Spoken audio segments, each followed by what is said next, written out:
అల్లూరి జిల్లాలో గంజాయి రవాణాపై పోలీసులు ఉక్కుపాదం మోపుతున్నారు. ఎక్కడికక్కడ తనిఖీలు చేస్తూ గంజాయి స్మగ్లింగ్ కు అడ్డుకట్ట వేస్తున్నారు. ఒడిశా నుంచి బైక్ పై తరలిస్తున్న గంజాయిని సీతగుంట జంక్షన్ వద్ద తనిఖీల్లో పట్టుకున్నారు. 65 కిలోల గంజాయిని స్వాధీనం చేసుకుని ఇద్దరిని అరెస్టు చేశారు. జీ మాడుగుల మండలం అనర్బ వద్ద బొలెరో వాహనంలో తరలిస్తున్న 350 కిలోల గంజాయి పట్టుబడింది. ఇటీవల ప్లాస్టిక్ క్రికెట్ బ్యాట్ లో పెట్టి గంజాయిని తరలిస్తుండగా పోలీసులు స్వాధీనం చేసుకున్నారు. ఏపీలో గంజాయి సాగును పూర్తిగా అరికట్టామని, ఒడిశా నుంచే పాడేరుకు రవాణా అవుతుందని పోలీస్ అడ్మిన్ తెలిపారు. ఆ రాష్ట్ర అధికారులతో సమన్వయం చేసుకుని గంజాయిని నిర్మూలిస్తామని చెప్పారు.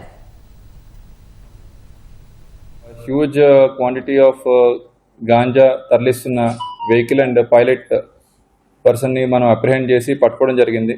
మనకి అది సుమారు 350 కేజీస్ ఆఫ్ గాంజా, 350 కేజీల గాంజాతో ఒక బొలెరో పికప్ వ్యాన్ లో వాళ్ళు పట్టుకెళ్తుండగా మన పోలీస్ వాళ్ళు ఇంటర్సెప్ట్ చేసి అందులో ఉన్న 3 పర్సన్స్ ని కూడా అప్రిహెండ్ చేయడం జరిగింది. అలాంగ్ విత్ ఒక పైలట్, ఏదైతే ఒక మోటార్ సైకిల్ లో వస్తున్న పైలట్ పర్సన్ కూడా అప్రిహెండ్ చేయడం జరిగింది. ముఖ్యంగా ఒడిశాలో ఇది గంజాయిని ప్రొక్యూర్ చేసుకున్నట్టు అండ్ ఫర్దర్గా మనకి జీ మాడుగుల అండ్ పెదబైలు మండలికి సంబంధించిన వాళ్ళు దానికి మీడియేటర్స్ కింద యాక్ట్ చేస్తూ ఆ గంజాయిని కొంత దూరం వరకు నడకదారి మీద, కొంత దూరం వీళ్ళు బళ్ళ మీద తరలిస్తున్నట్టు మనకు సమాచారం వచ్చింది. ముందు ఈ అనకాపల్లి లిమిట్స్లోని ఒక పర్సన్కి తీసుకెళ్లి ఇవ్వడానికి వాళ్ళు ఒప్పందం కుదుర్చుకున్నారు. ఆ ఫర్దర్ ఫైనాన్షియల్ ట్రాన్సాక్షన్ కూడా ఎస్టాబ్లిష్ చేయడం జరుగుతుంది. అండ్ ఫర్దర్ నెట్వర్క్ అంతా కూడా క్రాక్ చేయడానికి మేము ట్రై చేస్తాం.